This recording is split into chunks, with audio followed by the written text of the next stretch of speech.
বাংলার জমিনে একজন হাদি জন্মগ্রহণ করেছে যে একজনের বক্তব্যে সারা বাংলার মানুষের মন কেঁপে উঠেছে, ঠিক না? সারা বাংলার জমিনের মানুষের হৃদয় কম্পন হয়েছে, সারা বাংলার জমিনের মানুষের, সারা ভারতবর্ষের হিন্দুদের হৃদয়ে কম্পন তুলেছে একজন হাদি, ঠিক না? তাহলে সেই হাদিকে যারা হত্যা করেছে তাদের বিচার হওয়ার দরকার আছে না নাই? কথা বলেন, আছে না নাই? 54 বছর তারা দেশ চালিয়েছে, রাষ্ট্র চালিয়েছে। ওই 54 বছরের রাষ্ট্রে কোরআন ছিল না, কি ছিল না? কথা বলবেন আমার সাথে। 54 বছরের রাষ্ট্রে কি কোরআন ছিল? কথা বলে না। আমরা একের পর এক পালার পরিবর্তন দেখেছি। কেউ নৌকা নিয়ে এসেছে, কেউ লাঙ্গল নিয়ে এসেছে, কিন্তু কেউ কোরআন নিয়ে আসে নাই, ঠিক কিনা? কথা বলে না, ঠিক কিনা? তাহলে এবার আমরা দেখতে চাই যারা কোরআন নিয়ে আসবে আমরা তাদের পক্ষে আছি। কথা বলে না, কথা বলে না। এই যুবকেরা কথা বলেন, ঠিক কিনা? যারা কোরআন নিয়ে আসবে আমরা তাদের পক্ষে আছি, ঠিক কিনা?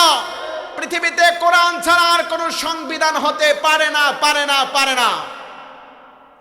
তার কারণ আমি ছোট্ট একটি কথা বলে শুরু করতে চাচ্ছি। আপনারা বলেন তো, বিশ্বনবী রাষ্ট্রপ্রধান ছিল কি ছিল না?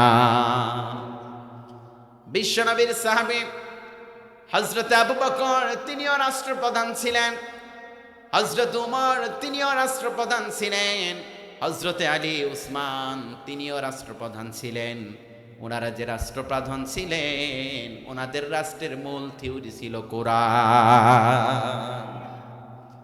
কিন্তু আমরা বিশ্বনবীর উম্মত দাবি করি, বিশ্বনবীকে নবী হিসাবে মানি, বিশ্বনবীকে নবী হিসাবে মানি। নামাজে গেলাম বিশ্বনবীর উপর নাজিলকৃত কোরআন তেলাওয়াত করে নামাজগুলো পড়লাম। আবার যখন জানাজায় যখন গেলাম, বাবার জানাজা পড়লাম বিশ্বনবীর তরিকা অনুযায়ী। কথা বলে না। বিশ্বনবীর তরিকা অনুযায়ী জানাজা পড়লাম। ছেলেটার বিবাহ দিলাম, বিবাহটা বিশ্বনবীর তরিকা অনুযায়ী পড়লাম, আল্লাহর কোরআন অনুযায়ী বললাম যে বিবাহটাও কোরআন অনুযায়ী হলো, জানাজাটাও কোরআন অনুযায়ী হলো। মানুষ মারা গেল, দোয়া করলাম আল্লাহর কোরআন পড়ে। কথা বলেন ঠিক কিনা? তাহলে আমাদের জীবনের সব ক্ষেত্রে কোরআন আছে না নাই? কোরআন হলো complete code of life. Islam is the complete code of life. ইসলাম হলো আল্লাহর মনোনীত জীবন ব্যবস্থা। ইসলামের বাইরে আমরা কেউ চলতে পারি? তাহলে সব আমাদের কোরআন অনুযায়ী হলো। এখন আমরা নামাজ পড়লাম কোরআন দিয়ে, সন্তানকে বিবাহ করালাম কোরআন দিয়ে, মুনাজাত করলাম কোরআন দিয়ে, আবার যখন মিলাদ পড়লাম কোরআন দিয়ে, জানাজা পড়লাম কোরআন দিয়ে। আর আমরাই যখন ইসলামী রাজনীতির কথা বলি, ইসলামী সমাজনীতির কথা বলি, তখন এই দেশের কিছু মুনাফিক আছে, তারা বলে সব চলবে কিন্তু রাজনীতি চলবে না। কথা বলে না। গত জুমার একটি ঘটনা বলি। আমার মসজিদের সেক্রেটারি জেনারেল গত জুমার হাদিকে যেদিন বিচারের দাবিতে যেদিন বিক্ষোভ মিছিল করা হলো, সেদিন গত জুমায় আমি অনেক বক্তব্য সবসময় যা বলি স্ট্রেট কাটওয়ার বক্তব্য বলি। কারো বাতিলের রক্তচক্ষুকে ভয় করে বক্তৃতা দেওয়ার সময় আমার বক্তৃতা কোরআন দেওয়া হবে, বক্তৃতা ইসলাম দেওয়া হবে, বক্তৃতা রসুলের হাদিস দেওয়া হবে। কারো রক্তচক্ষুকে দেখে ভয় করার সময় আমাদের নাই। কথা বলেন ঠিক কিনা? আমি বক্তব্য দিলাম, উনি আমার বক্তব্য প্রটেস্ট করতে পারলেন না, ধরতে পারলেন না। গত জুমায় বক্তৃতা যখন দিব এর আগেই তিনি মসজিদের ভিতরে গ্যামজ্যাম পাকিয়ে দিয়েছেন। এখনো 15ই আগস্টের পর, 5ই আগস্টের পর আমরা আগেও মসজিদে মাদ্রাসায় মাহফিলগুলোতে বক্তৃতা দিতে গেলে বাধার সম্মুখীন হতাম। 5ই আগস্টের পর সংস্কারমূলক বাংলাদেশে এখনো যখন আমরা কথা বলছি, তখনও ফ্যাসিস্টদের কিছু আত্মা বাংলার জমিনের হুজুরদের টুটি চেপে ধরা হচ্ছে, গলা চেপে ধরা হচ্ছে। তোমরা তাদের কাছ থেকে শিক্ষা নাও, যারা গত 17টি বছর হুজুরদের গলা চেপে ধরতে গিয়ে যারা ভারত পালিয়েছে, তাদের কাছে শিক্ষা নাও। আবার যদি টুটি চেপে ধরতে চেষ্টা করো, হয় আমেরিকা যাবে, না হয় আবার ভারত পালিয়ে যাবে। কথা বলেন ঠিক কিনা? সুতরাং নামাজ কোরআন দিয়ে চলবে, কোনো সমস্যা নেই। আপনার বিবাহ কোরআন দিয়ে পড়াবেন, কোনো সমস্যা নেই। ওনাদেরকে ইসলামী রাজনীতির কথা বললেই তখন তারা বলে হুজুররা রাজনীতি করবে কেন? আরে বেটা, তুমি নিজে যদি রাজনীতি করতে পারো, তোমার যদি সমাজনীতি থাকতে পারে, তোমার যদি রাজনীতি থাকতে পারে, তাহলে যে হুজুর সে এই দেশের নাগরিক, তার কেন রাজনীতি থাকতে পারবে না? কথা বলেন ঠিক কেন? তুমি যদি নিজে সমাজনীতি করতে পারো, তাহলে বোঝা গেল এই দেশের ভিতরে যারা হুজুর, যারা টুপি পরে, যারা পাঞ্জাবি পরে, তারাই সচ্চা দেশপ্রেমিক, তারা ইসলামের কথা বলে, কোরআনের কথা বলে। যারা বলে কোরআনে রাজনীতি নাই, রাজনীতির কথা মসজিদে চলবে না, যে রাজনীতির কথা মসজিদে চলতে পারে না, সেই রাজনীতি কোনো মুসলমান করতে পারে না, কথা বলে না। তার কারণ বিশ্বনবী বললেন, শোনো, এই জমিনের ভিতরে আমি তোমাদের জন্য কোরআন দিলাম, আর তোমাদের জন্য কোরআন দিলাম, তোমরা নামাজ পড়বা কোরআন দিয়ে, তোমরা সমাজ পরিচালনা করবা কোরআন দিয়ে। আর কোরআন ছাড়া তোমাদের যে সমাজ পরিচালনার যা আছে সেটা ইসলামের নয়, সেটা ইহুদিদের দালালে।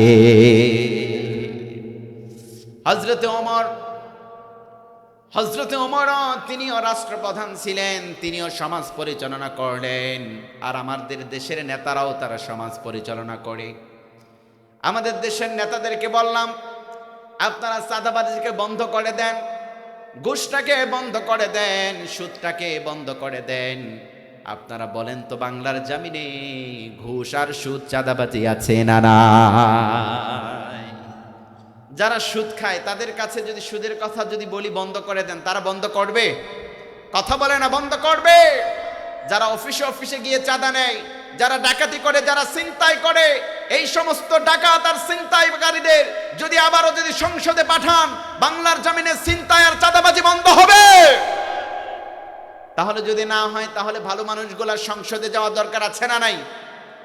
যেই মানুষগুলা মসজিদের ইমামতি করে, একটা ইমামকে যখন আমরা দেখি, ওই ইমামদের সব দেখি ছোট্ট একটা মসজিদের ইমামতি করবে, ওই ইমামের দেখি তার লম্বা দাড়ি আছে কিনা, ইমাম দাড়িটা কাটে কিনা, আর ইমাম দাড়িটা কাটে কিনা, ও ইমামের লম্বা দাড়ি আছে কিনা, পাঞ্জাবি আছে কিনা, ইমাম দাঁড়িয়ে প্রসাব করে কিনা, এই সমস্ত বিষয়গুলা মানুষ দেখে কি দেখে না? যদি ইমামের দাড়ি কাটা হয়, দাড়ি ছাটা হয়, যে মানুষের দাড়ি নেই সেও বলবে ইমামের দাড়ি ছাটা কেন, এই ইমামের পিছে নামাজ পড়বো না, ঠিক কিনা? আর ইমামের বউকে যদি বেপরদায় যদি কোনোদিন রাস্তায় চলতে দেখে, তাহলে বলে ওই যে ইমামরে দেখলাম, ইমামের বউ মাথায় কাপড় নাই, রাস্তা দিয়ে যায়। যে আমাদের পিছনে নামাজ পড়ায়, যার পিছনে নামাজ পড়ি, সেই ইমামের বউয়ের তো কাপড় নাই, মাথায় কাপড় নাই, ওটারে মসজিদ থেকে বের করে দাও, ঠিক না? আর এই সমাজে ইমাম যদি না খেয়েও যদি মারা যায়, আর সেই মুহূর্তে যদি কারো কাছে যদি ঘুষের 1 টাকা নেই, কিংবা সুদের যদি 1 টাকা নেই, আর ওই সমাজে যদি প্রচার হয়ে যায় ইমাম সাহেব ঘুষ খেয়েছে কিংবা সুদের টাকা নিয়েছে, আপনারা বলেন ওই ইমামের পিছনে আপনারা নামাজ পড়বে? ওই ইমামের পিছনে আমরা নামাজ পড়ি না, ওই ইমামের পিছনে আমরা রুকুতে যাই না, ওই ইমামের পিছনে আমরা সেজদাতে যাই না। তাহলে উনি হলেন ছোট্ট এই মুসল্লি বাড়ির ছোট্ট মসজিদের ইমাম, যার পিছনে একতেদা করে মাত্র 50 জন মানুষ, 20 জন মানুষ। উনি হলেন ছোট্ট মসজিদের ইমাম। ওই ছোট্ট মসজিদের ইমামের যদি চরিত্র যদি সুন্দর হতে হয়, ইমাম যদি দাঁড়িয়ে প্রসাব করে, আর যদি কোনো মুসল্লি যদি দেখে, ওই ইমামের পিছনে নামাজ পড়বে? উনি হলেন ছোট্ট মুসল্লি বাড়ির এই গাজীপুরের ছোট্ট একটা মসজিদের ইমামতি করে। আর এই জমিনের ভিতরে যারা কাউন্সিলর, যারা মেম্বার কাউন্সিলর হলো গাজীপুরের ইমাম, কথা বলেন ঠিক কিনা? গাজীপুরে 1 আসনের ইমাম, তারা 2 আসনের ইমাম হবে। আবার এই দেশের ভিতরে যারা রাষ্ট্রীয় ক্ষমতায় যাবে, তারা হবে এই দেশের ইমাম হবে। তাহলে আপনারা বলেন, ছোট্ট একটা মসজিদের ইমামের যদি এত গুণ দেখতে হয়, এত কিছু দেখতে হয়, যাকে 22 নং ওয়ার্ডের ইমাম বানাবেন, তার এই সমস্ত গুণগুলা দেখা দরকার আছে না না? আছে না নাই? কথা বলে যুবকেরা, আছে না নাই? যদি মুসল্লি বাড়ির ছোট্ট একটা মসজিদের ইমাম হতে যদি এত যোগ্যতা লাগে, তাহলে এই জমিনের মানুষগুলো যারা 22 নং ওয়ার্ডের যারা ইমাম হবে, যারা 1 আসনের ইমাম হবে, যারা গাজীপুর 2 আসনের ইমাম হবে, যারা বাংলার জমিনের প্রত্যেকটা মানুষের ইমামতির দায়িত্ব নেবে, আমরা যাদের পিছনে যাদের মুসল্লি হব, তাদের বলেন চাঁদাবাজি আর চরিত্র ভালো হওয়া দরকার আছে না নাই? তারা যদি চাঁদাবাজি করে আমরা কি তাদেরকে ইমাম বানাবো? তারা যদি সন্ত্রাসগিরি করে আমরা কি তাদের ইমাম বানাবো? তারা যদি গুন্ডামি করে আর দিনে দুপুরে মানুষকে যদি হত্যা করে, দিনে দুপুরের বন্দুক ঠেকিয়ে যদি মানুষের কাছে টাকা ছিনতাই করে, তারা কি ইমামতির যোগ্যতা রাখে? তারা কখনো ইমামতির যোগ্যতা। তাহলে যুবকেরা শোনো, আমার কলিজার টুকরা বাবারা, আমাদের এবার সিদ্ধান্ত নেওয়ার সময় এসেছে। যদি তুমি ভয় পেয়ে যাও, যদি তুমি ভয় পেয়ে যাও তাহলে তুমি শেষ, আর যদি রুখে দাঁড়াও তাহলেই তুমি বাংলাদেশ। কথা বলেন ঠিক কিনা? যদি ভয় পাও তাহলে তুমি শেষ, আর যদি রুখে দাঁড়াও প্রত্যেকটা বাতিলের বিরুদ্ধে, এই জমিনের প্রত্যেকটা যুবক সন্তানরা যদি হাদি হয়ে যায়, প্রত্যেকটা যুবক সন্তান যদি মুগ্ধ হয়ে যায়, প্রত্যেকটা যুবক সন্তান যদি আবু সাইদ হয়ে যায়, তারা যদি সাদিক কায়েম হয়ে যায়, বাংলার জমিনে অন্যায়ের অবিচার বুড়িগঙ্গায় ভেসে যাবে। কথা বলেন ঠিক কিনা? তাহলে আমাদের চরিত্রগুলো এমন হওয়া উচিত, আমাদের ইমামরা এমন হবে, আমাদের নেতৃত্বে যারা আসবে আমাদের নেতারা এমন হবে, আমাদের নেতার চরিত্র হবে রসুলের চরিত্র। ঠিক কিনা? আমাদের নেতার চরিত্র হবে ওমরের চরিত্র, আমাদের নেতার চরিত্র হবে আবু বকরের চরিত্র, আমাদের নেতার চরিত্র হবে বিশ্বনবী মুহাম্মদ রাসূলুল্লাহর চরিত্র। আমরা না খেয়ে মারা যাই, আমাদের কেউ দেখতে আসে না। আমরা অসুস্থ হয়ে পড়ে থাকি, কেউ খবর নেয় না। আমাদের পেটেতে কোনো খাবার থাকে না, বাচ্চাদের পরনে কোনো কাপড় থাকে না। কনকনে শীতের ভিতরে এই সমস্ত ছেলেপেলেগুলা কনকনে শীতের ভিতরে রাস্তাঘাটে পড়ে থাকে, তাদের কোনো খবর নেয় না। কিন্তু ভোটের সময় আসলে দেখবেন একেবারে কচুবাড়ি ঘিচুবাড়িও নেতারা যায় কি যায় না। এরা ভোটের সময় আসলে মানুষের কচুবাড়ি ঘিচুবাড়ি সব জায়গায় যায়। যেই মাত্র ভোট শেষ, ক্ষমতায় যাওয়া শেষ, সেই মাত্র বাংলার জমিনের মুসলমানদের আর খবর রাখে না। ঠিক না? কিন্তু বিশ্বনবীর চরিত্র এমন ছিল না, বিশ্বনবীর সাহাবীদের চরিত্র এমন ছিল না, ওমরের চরিত্র এমন ছিল না। বিশ্বনবী মুহাম্মদ রাসূলুল্লাহ সাল্লাল্লাহু আলাইহি সাল্লামের একজন সাহাবী হযরত ওমর, তিনি ছিলেন একজন রাষ্ট্রপ্রধান। আমরা না খেয়ে মারা গেলাম, আমরা না খেয়ে মারা গেলাম, কিন্তু ওমর এমন ছিলেন, তিনি রাষ্ট্রীয় কাজগুলো সব কিছু শেষ করলেন। ও যুবক ভাইরা, গাজীপুরের বাসীরা, আপনারা কান খুলে আর মন খুলে শুনে রাখেন, কেমন নেতা নির্বাচন করবেন। যদি নেতাদের কাছে টাকা দিয়ে ভোট বিক্রি করেন তাহলে এই জমিনে নেতাদের পিছনে দৌড়াতে হবে। আর যদি ইমানদারের সাথে যদি নেতাদের যদি নির্বাচন করেন, কাল কিয়ামতের ময়দানে ওই নেতারা আপনার পিছনে ঘুরবে, আর দুনিয়াতেও নেতারা আপনাদের পিছনে ঘুরবে। ঠিক না? কেমন নেতা ছিলেন হযরত ওমর? কেমন নেতা ছিলেন? আমাদের নেতারা আমাদের কোনো খবর নেয় না, খোঁজ নেয় না। কিন্তু হযরত ওমর রাদিয়াল্লাহু তাআলা আনহু, তিনি রাষ্ট্রীয় সমস্ত কাজ পরিচালনা করা শেষ করার পর, হযরত ওমরের কাজ ছিল, হযরত ওমর তিনি রাষ্ট্রীয় কাজ সম্পূর্ণ শেষ করার পর হযরত ওমরের কাজ হলো তিনি পথে ঘাটে ঘুরতেন। পথে ঘাটে ঘুরে ঘুরে দেখতেন ওই এলাকার ভিতরে কে না খেয়ে আছে। সুবহানাল্লাহ বলবেন না? তিনি পথে মধ্যে দেখতেন, ঘুরে ঘুরে দেখতেন যে কেউ না খেয়ে আছে কিনা, এই জমিনের ভিতরে না খেয়ে আছে কিনা। যেহেতু ওমর জানতেন যে আমি এই দেশে ক্ষমতা থাকাকালীন একটা কুকুরও যদি না খেয়ে যদি মারা যায়, কাল কিয়ামতের ময়দানে ওই কুকুর সম্পর্কে আমাকে জিজ্ঞাসাবাদ করা হবে। ওমর এইভাবে চিন্তা করতেন আর ভাবতেন যে একটা কুকুর যদি না খেয়ে মারা যায় তাহলে এই কুকুরের জবাবটাও আমাকে আল্লাহর কাছে দিতে হবে। এই জন্য সব কাজগুলো শেষ করার পর হযরত ওমর মানুষের বাড়িতে বাড়িতে ঢুকতেন। শীতের রাতে বাড়িতে বাড়িতে ঢুকতেন আর দেখতেন কার বাড়ির মানুষগুলা না খেয়ে আছে। তিনি হঠাৎ করে একদিন বের হয়ে গেলেন রাতের ভিতরে। বের হওয়ার পর তিনি দেখলেন এক বাড়িতে কিছু মানুষগুলা, একটা গভীর রাত হয়ে গিয়েছে, একজন মহিলা চুলাতে আগুন জ্বালিয়ে দিচ্ছে আর চুলাতে আগুন জ্বালিয়ে দিচ্ছে, আর ওই বাসার ছোট ছোট শিশুগুলা কান্না করতেছেন। হযরতে ওমর ভাবলেন, তিনি চিন্তা করলেন, এই বাড়ির শিশুগুলা কেন রাতের ভিতরে কান্না করে আর কেন কান্না করে? মহিলা রাতের ভিতরে চুলার ভিতরে কি যেন আগুন জ্বালিয়ে দিচ্ছে আর শিশুগুলা কান্না করছে। হযরতে ওমর সালাম দিয়ে ঘরের ভিতরে প্রবেশ করলেন। হযরতে ওমর সালাম দিয়ে ঘরের ভিতরে প্রবেশ করলেন, বাড়ির ভিতরে ঢুকলেন। ঢুকার পর বললেন, ও মা, এত রাতে চুলার ভিতরে কি জাল দিচ্ছ, কি আগুনে জ্বালিয়ে দিচ্ছ, আর তোমার সন্তানগুলা কান্না করে কেন? এইবার বললেন, আমি কিছুদিন যাবত এখানে এসেছি, আমার ঘরে কোনো খাবার নেই, সন্তানদেরকে বুঝ দেওয়ার জন্য আগুনে পানি জাল দে। ঘটনা খারাপ না ভালো? এমন অবস্থা, সন্তানের কোনো খাবার নেই, কি খাবার দিবে? আর কোনো খাবার নেই, কোনো খাবার নেই, কি দিবে? হযরত ওমর চিন্তা করলেন, আমি এই পৃথিবীর এই অর্ধ জাহানের শাসনকর্তা, আর আমার এখানে মানুষগুলা না খেয়ে আছে, কিভাবে থাকি? হযরত ওমর বললেন, আপনি কিছুক্ষণ থাকেন আর আমি একটু আসি। এই কথা বলে তিনি তার রাজদরবারে চলে গেলেন।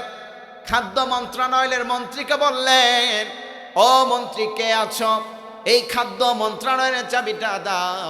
বললেন, হুজুর, এত রাতের ভিতরে খাদ্য মন্ত্রণালয়ের চাবি দিয়ে কি করবেন? বললেন, ও খাদ্যমন্ত্রী, আমি কি করি না করি, খাদ্যের একটা বস্তা, আটার বস্তা আমার মাথায় উঠায় দে। অর্ধ পৃথিবীর শাসনকর্তা হযরত ওমর বললেন, ও মন্ত্রী, একটা আটার বস্তা আমার মাথায় উঠায় দে, তরকারির বস্তা মাথায় উঠায় দে।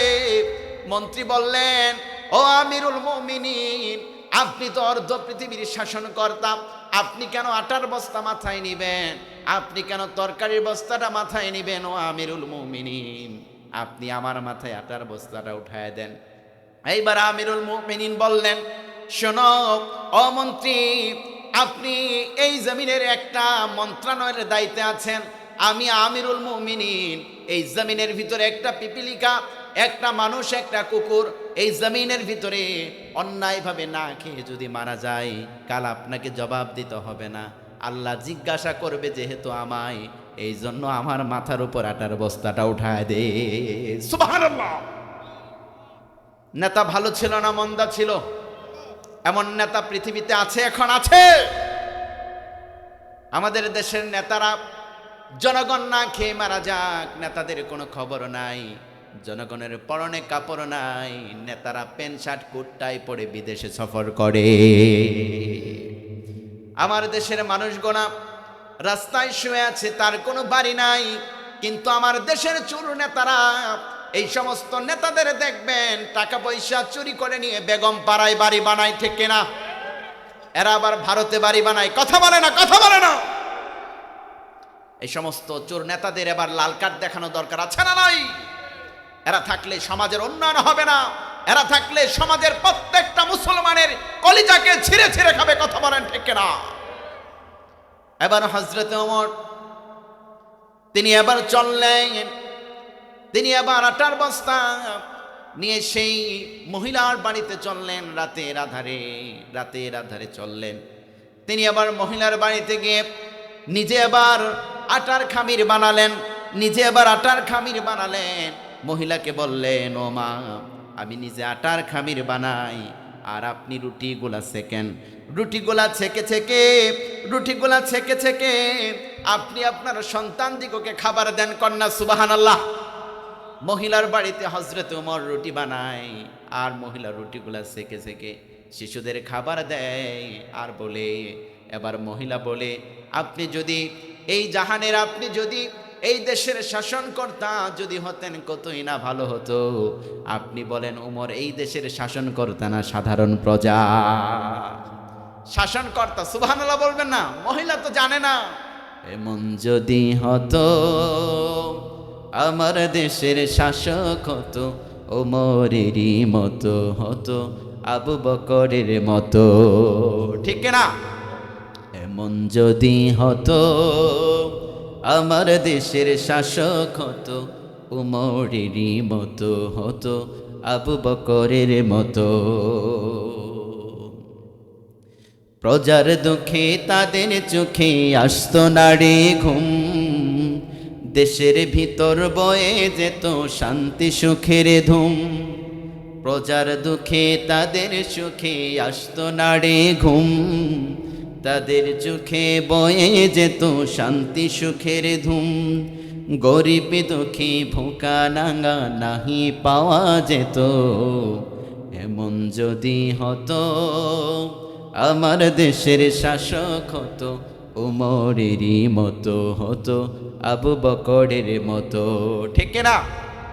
এমন যদি হতো আমার দেশের শাসক হতো ওমরেরই মতো হতো আবু বকরের মতো। জনগণের খোঁজ খবর নিত রাত দুপুরে, ঘুরে ঘুরে দেখতো কি কেউ আছে অনাহারে। ঠিক কিনা?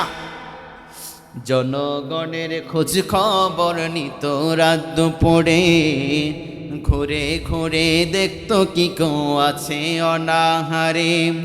আমার দেশের মা বোনেরা লাঞ্ছিত হতো না, আমার দেশের কৃষক শ্রমিক বঞ্চিত হতো না। ধনী গরিব ভালোবাসার জীবন ফিরে পেত, এমন যদি হতো আমার দেশের শাসক হতো ওমরেরই মতো হতো আবু বকরের মতো। ঠিক কিনা? আল্লাহ এই জমিনের শাসকগুলা ওমরের মতো বানায় দাও, বলেন আমিন। আল্লাহ এই জমিনের শাসকগুলা আবু বকরের মতো বানায় দাও, বলেন আমিন। কথা বলে না, কথা বলে না, বলেন আমিন। তাহলে এমন শাসক হলে ভালো জায়গায় সমর্থন দেওয়া দরকার আছে না নাই? টাকা পয়সা নিয়ে কোথাও সমর্থন দেওয়া যাবে? কথা বলে না, কোথাও সমর্থন দেওয়া যাবে? এই সমাজ যারা বিপ্লবের জন্য যারা কাজ করেছে, এই সমাজ যারা পরিবর্তনের জন্য যারা কাজ করেছে, তাদের পক্ষে আমরা আছি না নাই? কথা বলেন আছি না নাই? আল্লাহ থাকার তৌফিক দান করুক, বলুন আমিন।